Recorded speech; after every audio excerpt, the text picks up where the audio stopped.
the problem is I wouldn't blame the lobbyists for advocating for their group of people. I would blame the congressman who basically put that crap in the bills. And again, I would go back to separating the votes.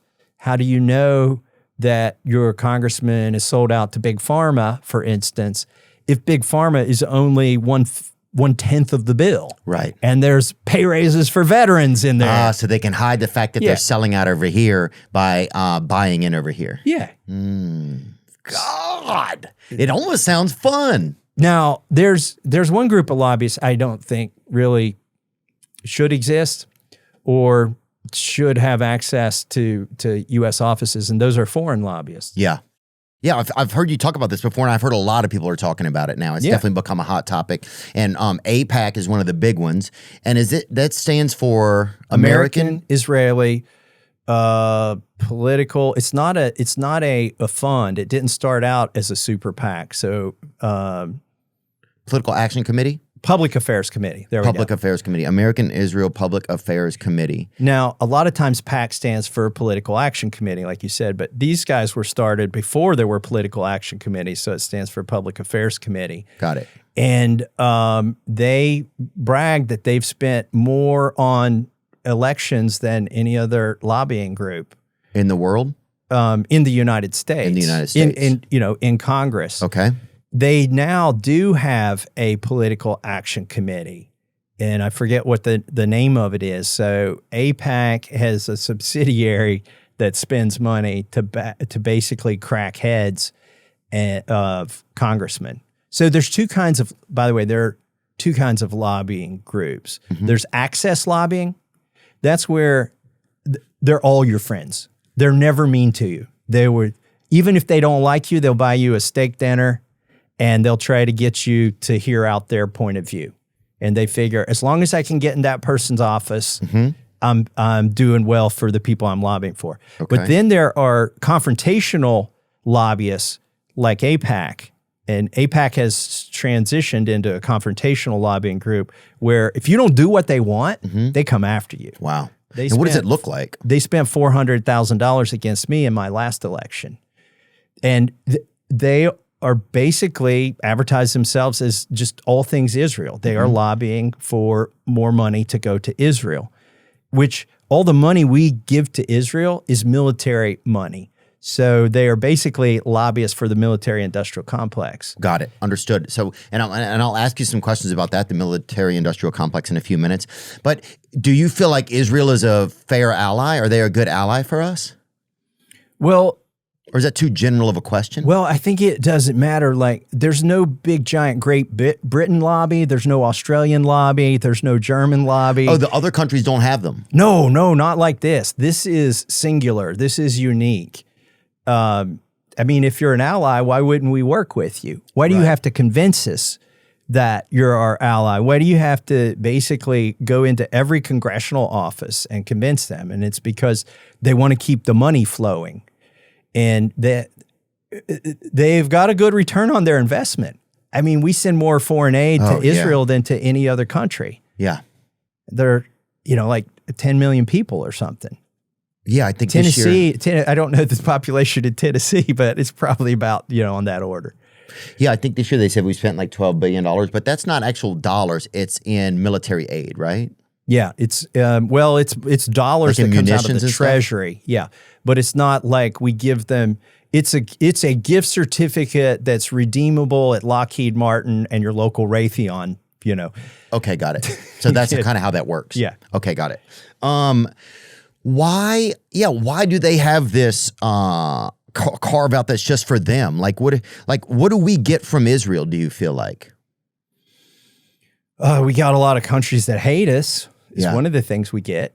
Well, especially right now with this stuff in Gaza, I think it's one of the worst PR campaigns I've ever seen in my life. If they're even, it doesn't make any sense to me. It's like, I just don't, it gives their government this extremely evil look to me, and I think to a lot of people, Well, rough numbers, there are 2 million people in Gaza and 50,000 have been killed. That's 2.5%. Like, they've killed 1 in 40 people in Gaza. If you did that in the United States, if you did 2.5% of 350 million, it'd be almost 10 million people dead in the United States. Everybody in Gaza is at this point related to somebody who's been killed. Like at least a first cousin you had killed. And then if you say how many have been maimed, it's probably 3 or 4 times that. So everybody in Gaza knows people who've been killed and maimed. And we're supporting it, right? That's also the part that makes it really tough sometimes to just be a person. It's like our tax money is going towards this. But I just hope that people in some of these other countries know that, it's not regular, everyday people who would want to do these things, that it's like governments making these choices and it's corporate interests that make these choices. How would we stop it? Well, do we need this connection with Israel? What is it? No one ever explains what it's for, I feel like, right? That would help everybody have a much better understanding, because it starts to feel like America is just a shell company, an LLC for Israel. That's what it starts to feel like a lot of times, Do you feel like that's realistic, or do you feel like that's off base? I wouldn't send them a dime. Like, that's my position. I don't think whatever we're getting isn't worth it.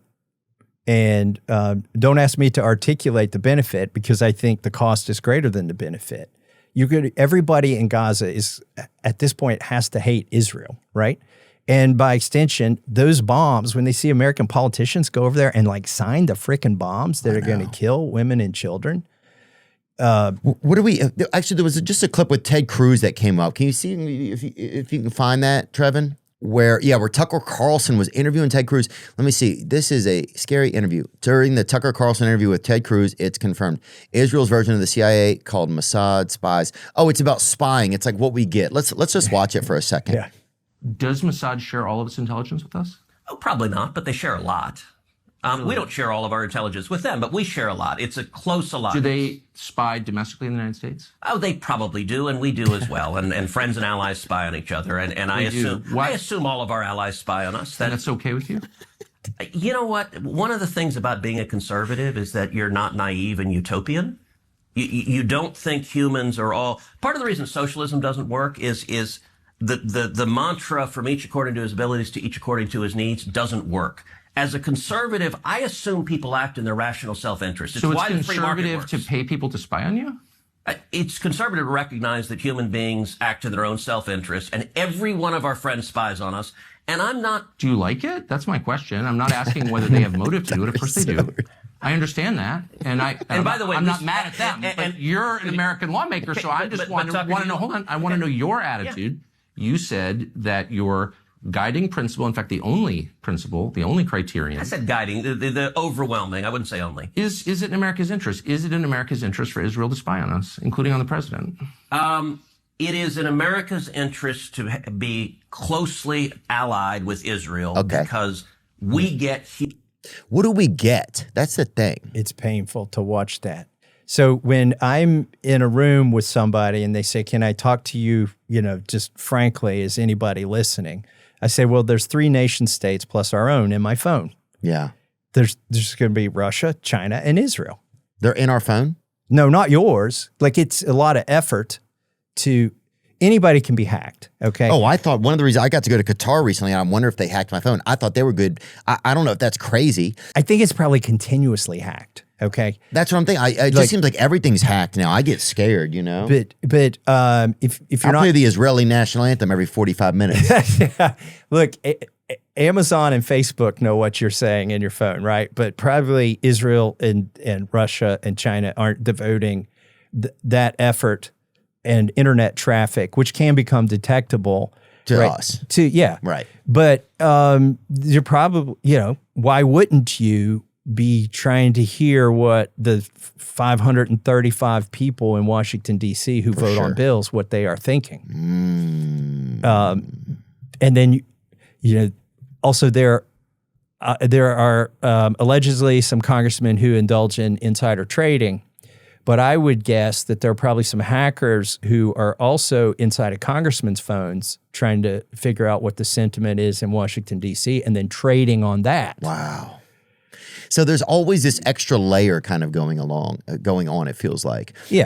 But what do you think we get from Israel? I think it's just a big question. I think it's okay as a regular person, and I might get killed or something by Mossad or something, but what do we get from them as a country? Like, I think that's a big question America has right now. Is there something we just don't see? And if there is, just tell us what it is so we can operate accordingly, you know?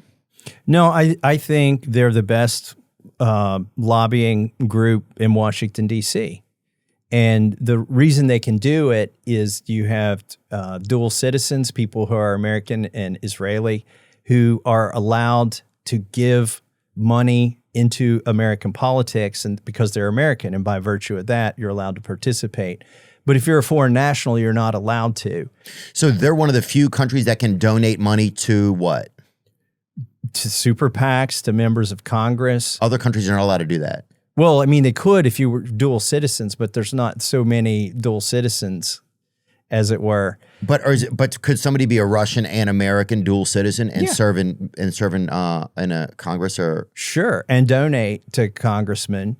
By the way, I have introduced a bill that would require members of Congress to disclose if they are dual citizens, and I think that's only fair. Right, because right now you could have allegiance to another country, not just the USA. Correct. We swear an allegiance when you're a member of Congress to the Constitution. I always like to point this out. We're not swearing it to the country. We're not swearing it to the president. We're not swearing it to our party. We swear it to the Constitution. Mm-hmm. And other countries have constitutions too. What if you've taken allegiance to two different constitutions?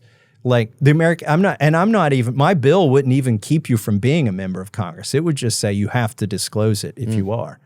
And by the way, it wouldn't necessarily just be Israel members of Congress who are also citizens of Israel. It could be other countries as well. I just think it creates a conflict of interest.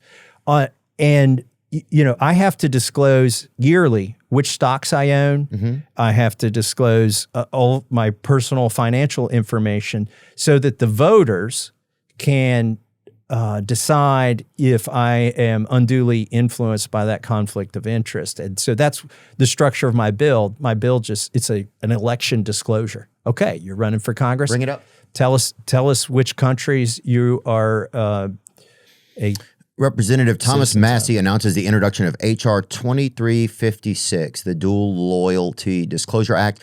Representative Massie's legislation amends the Federal Election Campaign Act to require candidates for federal office to disclose both their possession of dual citizenship and also the foreign country in which their dual citizenship is held. So right now, people don't have to disclose? Nope, they don't. What? You would have no idea.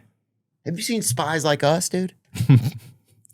It's also, by the way, it's a safety net, by the way. If something went really bad, you could just go live in your other country. I think you should be all in for this country. I agree. This ain't the fucking hokey pokey, dude. I think you got to have both feet in or both feet out. You know what I'm saying, dude? But any country this could happen. It could be. So that's not just Israel. Correct. It could be any country. It could be. But Israel's the only one that has a big lobby. So is there the Russian, like Russia PAC or whatever? No, there is not. Like I say, there's not even Australia PAC or Great Britain PAC. I mean, because they're natural allies. Why would they have to lobby Congress? They're also not on our teat, like asking for money. Yeah. But I think it's also, it's a weird amalgamation of combined interests. There's a military-industrial complex that is all in for everything AIPAC is for. And before I banned AIPAC from my office, we used to have conversations that would go something like this. Oh, you should be for the foreign aid that goes to Israel because it all comes back to the United States in the form of military spending. We're buying it all from American contractors. And it'd be like, no, that's not a convincing argument to me. Yeah. Oh, yeah. I mean, I don't even know what it's about, but it seems like bullshit to me.